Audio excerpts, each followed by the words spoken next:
राम राम राम राम राम राम राम राम राम नारायण नारायण। संबंध। इस अध्याय के पहले और दूसरे श्लोक में जिस राज विद्या की महिमा कही गई है, अब आगे के चौथे और पांचवें दो श्लोकों में उसी का वर्णन करते हैं। मया ततमिदं सर्वं जगदव्यक्तमूर्तिना मत्स्थानि सर्वभूतानि न चाहं तेष्वस्थितः न च मत्स्थानि भूतानि पश्य मे योगमैश्वरम् भूतभृन्न च भूतस्थो ममात्मा भूतभावना। यह सब संसार मेरे अव्यक्त स्वरूप से व्याप्त है। संपूर्ण प्राणी मेरे में स्थित हैं, परंतु मैं उनमें स्थित नहीं हूँ तथा वे प्राणी भी मेरे में स्थित नहीं हैं। मेरे इस ईश्वर संबंधी योग को देख, अर्थात सामर्थ्य को देख। संपूर्ण प्राणियों को उत्पन्न करने वाला और उनका धारण भरण पोषण करने वाला मेरा स्वरूप उन प्राणियों में स्थित नहीं है। व्याख्या। मया ततमिदं सर्वं जगद अव्यक्त मूर्तिना। मन बुद्धि इंद्रियों से जिसका ज्ञान होता है वह भगवान का व्यक्त रूप है, और जो मन बुद्धि इंद्रियों का विषय नहीं है, अर्थात मन आदि जिसको नहीं जान सकते, वह भगवान का अव्यक्त रूप है। यहाँ भगवान ने मया पद से व्यक्त यानी साकार स्वरूप और अव्यक्त मूर्तिना पद से अव्यक्त यानी निराकार स्वरूप बताया है। इसका तात्पर्य है कि भगवान व्यक्त रूप से भी हैं और अव्यक्त रूप से भी हैं। इस प्रकार भगवान की यहाँ व्यक्त अव्यक्त यानी साकार निराकार कहने की गूढ़ाभिसंधि समग्र रूप से है, अर्थात सगुण निर्गुण साकार निराकार आदि का भेद तो संप्रदायों को लेकर है। वास्तव में परमात्मा एक हैं। ये सगुण निर्गुण आदि एक ही परमात्मा के अलग अलग विशेषण हैं, अलग अलग नाम हैं। गीता में जहाँ सत असत शरीर शरीरी का वर्णन किया गया है, वहाँ जीव के वास्तविक स्वरूप के लिए आया है। ये न सर्वमिदं ततम, क्योंकि यह परमात्मा का साक्षात अंश होने से परमात्मा के समान ही सर्वत्र व्यापक है, अर्थात परमात्मा के साथ इसका अभेद है। जहाँ सगुण निराकार की उपासना का वर्णन आया है, वहाँ बताया है ये न सर्वमिदं ततम। जहाँ कर्मों के द्वारा भगवान का पूजन बताया है, वहाँ भी कहा है ये न सर्वमिदं ततम। इन सब के साथ एकता करने के लिए ही भगवान यहाँ कहते हैं मया ततमिदं सर्वम। मत स्थानी सर्वभूतानि। संपूर्ण प्राणी मेरे में स्थित हैं, अर्थात परा अपरा प्रकृति रूप सारा जगत मेरे में ही स्थित है। वह मेरे को छोड़कर रह ही नहीं सकता, कारण कि संपूर्ण प्राणी मेरे से ही उत्पन्न होते हैं, मेरे में ही स्थित रहते हैं और मेरे में ही लीन होते हैं, अर्थात उनका उत्पत्ति स्थिति और प्रलय रूप जो कुछ परिवर्तन होता है वह सब मेरे में ही होता है। अतः वे सब प्राणी मेरे में स्थित हैं। न चाहम तेष्वस्थितः। पहले भगवान ने दो बातें कही। पहली मया ततमिदं सर्वम जगद अव्यक्त मूर्तिना, और दूसरी मत्स्थानि सर्वभूतानि। अब भगवान इन दोनों बातों के विरुद्ध दो बातें कहते हैं। पहली बात, मैं संपूर्ण जगत में स्थित हूँ। इसके विरुद्ध यहाँ कहते हैं कि मैं उनमें स्थित हूँ। कारण कि यदि मैं उनमें स्थित होता तो उनमें जो परिवर्तन होता है वह परिवर्तन मेरे में भी होता। उनका नाश होने से मेरा भी नाश होता और उनका अभाव होने से मेरा भी अभाव होता। तात्पर्य है कि उनका तो परिवर्तन, नाश और अभाव होता है, परंतु मेरे में कभी किंचिन मात्र भी विकृति नहीं आती। मैं उनमें सब तरह से व्याप्त रहता हुआ भी उनसे निर्लिप्त हूँ, उनसे सर्वथा संबंध रहित हूँ। मैं तो निर्विकार रूप से अपने आप में ही स्थित हूँ। वास्तव में मैं उनमें स्थित हूँ। ऐसा कहने का तात्पर्य यह है कि मेरी सत्ता से ही उनकी सत्ता है, मेरे होनेपन से ही उनका होनापन है। यदि मैं उनमें न होता तो जगत की सत्ता ही नहीं होती। जगत का होनापन तो मेरी सत्ता से ही दिखता है, इसलिए कहा कि मैं उनमें स्थित हूँ। न च मत स्थानि भूतानि। अब भगवान संपूर्ण प्राणी मेरे में स्थित हैं। इस दूसरी बात के विरुद्ध यहाँ कहते हैं कि वे प्राणी मेरे में स्थित नहीं हैं। च मत स्थानि भूतानि का दूसरा भाव यह भी है कि वे प्राणी अपने को मेरे में स्थित नहीं मानते, प्रत्युत अपने को प्रकृति में स्थित मानते हैं, इसलिए वे मेरे में स्थित नहीं हैं। कारण कि अगर वे प्राणी मेरे में स्थित होते तो मैं जैसा निरंतर निर्विकार रूप से ज्यों का त्यों रहता हूँ, वैसा संसार भी निर्विकार रूप से ज्यों का त्यों रहता।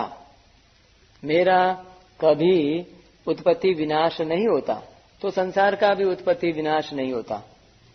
एक देश में हूँ और एक देश में नहीं हूँ, एक काल में हूँ और एक काल में नहीं हूँ, एक व्यक्ति में हूँ और एक व्यक्ति में नहीं हूँ। ऐसी परिच्छिन्नता मेरे में नहीं है तो संसार में भी ऐसी परिच्छिन्नता नहीं होती। तात्पर्य है कि निर्विकारता, नित्यता, व्यापकता, अविनाशीपन आदि जैसे मेरे में है वैसे ही उन प्राणियों में भी होते, परंतु ऐसी बात नहीं है।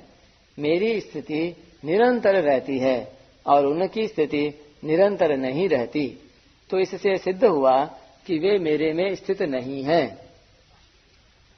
अब उपर्युक्त विधि परक और निषेध परक चारों बातों को दूसरी रीति से इस प्रकार समझें। संसार में परमात्मा है और परमात्मा में संसार है, तथा परमात्मा संसार में नहीं है और संसार परमात्मा में नहीं है। जैसे अगर तरंग की सत्ता मानी जाए तो तरंग में जल है और जल में तरंग है, कारण कि जल को छोड़कर तरंग रह ही नहीं सकती। तरंग जल से ही पैदा होती है, जल में ही रहती है और जल में ही लीन हो जाती है।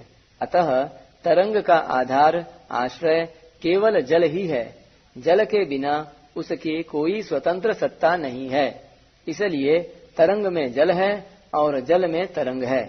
ऐसे ही संसार की सत्ता मानी जाए तो संसार में परमात्मा है और परमात्मा में संसार है, कारण कि परमात्मा को छोड़कर संसार रह ही नहीं सकता। संसार परमात्मा से ही पैदा होता है, परमात्मा में ही रहता है और परमात्मा में ही लीन हो जाता है।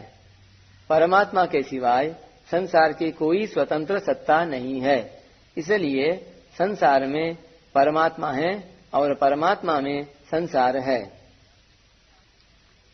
अगर तरंग उत्पन्न और नष्ट होने वाली होने से तथा जल के सिवाय उसकी स्वतंत्र सत्ता न होने से तरंग की सत्ता न मानी जाए तो न तरंग में जल है और न जल में तरंग है, अर्थात केवल जल ही जल है और जल ही तरंग रूप से दिख रहा है।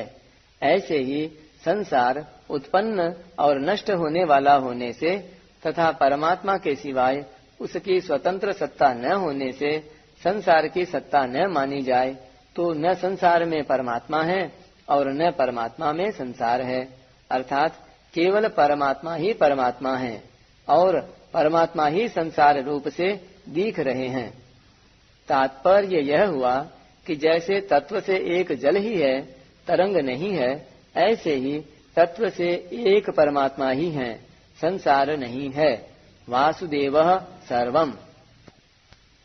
अब कार्य कारण की दृष्टि से देखें तो जैसे मिट्टी से बने हुए जितने बर्तन हैं उन सब में मिट्टी ही है, क्योंकि वे मिट्टी से ही बने हैं, मिट्टी में ही रहते हैं और मिट्टी में ही लीन होते हैं, अर्थात उनका आधार मिट्टी ही है। इसलिए बर्तनों में मिट्टी है और मिट्टी में बर्तन हैं। परंतु वास्तव में देखा जाए तो बर्तनों में मिट्टी और मिट्टी में बर्तन नहीं है। अगर बर्तनों में मिट्टी होती तो बर्तनों के मिटने पर मिट्टी भी मिट जाती, परंतु मिट्टी मिटती ही नहीं। अतः मिट्टी मिट्टी में ही रही, अर्थात अपने आप में ही स्थित रही।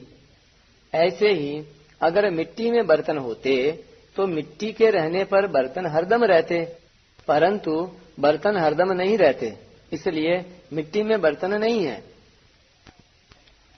ऐसे ही संसार में परमात्मा और परमात्मा में संसार रहते हुए भी संसार में परमात्मा और परमात्मा में संसार नहीं है। कारण कि अगर संसार में परमात्मा होते तो संसार के मिटने पर परमात्मा भी मिट जाते, परंतु परमात्मा मिटते ही नहीं, इसलिए संसार में परमात्मा नहीं है। परमात्मा तो अपने आप में स्थित है। ऐसे ही परमात्मा में संसार नहीं है। अगर परमात्मा में संसार होता तो परमात्मा के रहने पर संसार भी रहता, परंतु संसार नहीं रहता, इसलिए परमात्मा में संसार नहीं है।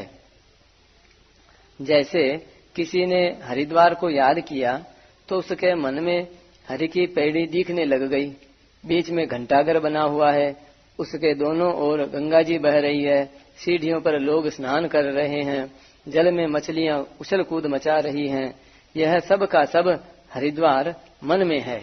इसलिए हरिद्वार में बना हुआ सब कुछ, पत्थर, जल, मनुष्य, मछलियां आदि मन ही है। परंतु जहाँ चिंतन छोड़ा वहाँ फिर हरिद्वार नहीं रहा, केवल मन ही मन रहा। ऐसे ही परमात्मा ने बहुश्याम प्रजायेय संकल्प किया तो संसार प्रकट हो गया। उस संसार के कण कण में परमात्मा ही रहे और संसार परमात्मा में ही रहा, क्योंकि परमात्मा ही संसार रूप में प्रकट हुए हैं। परंतु जहाँ परमात्मा ने संकल्प छोड़ा वहाँ फिर संसार नहीं रहा, केवल परमात्मा ही परमात्मा रहे। तात्पर्य यह हुआ कि परमात्मा है और संसार है। इस दृष्टि से देखा जाए तो संसार में परमात्मा और परमात्मा में संसार है, परंतु तत्व की दृष्टि से देखा जाए तो न संसार में परमात्मा है और न परमात्मा में संसार है, क्योंकि वहाँ संसार की स्वतंत्र सत्ता ही नहीं है। वहाँ तो केवल परमात्मा ही परमात्मा है। वासुदेवः सर्वम, यही जीवन मुक्तों की भक्तों की दृष्टि है। पश्य में योगमैश्वरम, मैं संपूर्ण जगत में और संपूर्ण जगत मेरे में होता हुआ भी संपूर्ण जगत मेरे में नहीं है और मैं संपूर्ण जगत में नहीं हूँ, अर्थात मैं संसार से सर्वथा निर्लिप्त हूँ, अपने आप में ही स्थित हूँ। मेरे इस ईश्वर संबंधी योग को अर्थात प्रभाव यानी सामर्थ्य को देख। यहाँ योग शब्द युज संयमने धातु से बना हुआ लिया गया है, क्योंकि संपूर्ण संसार का संयमन भगवान ही करते हैं।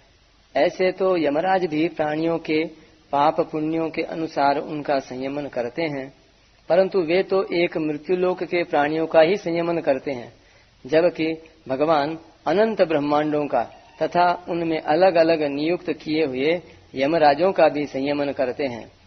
इस संयमन करने की शक्ति का नाम ही यहाँ योग सामर्थ्य प्रभाव है।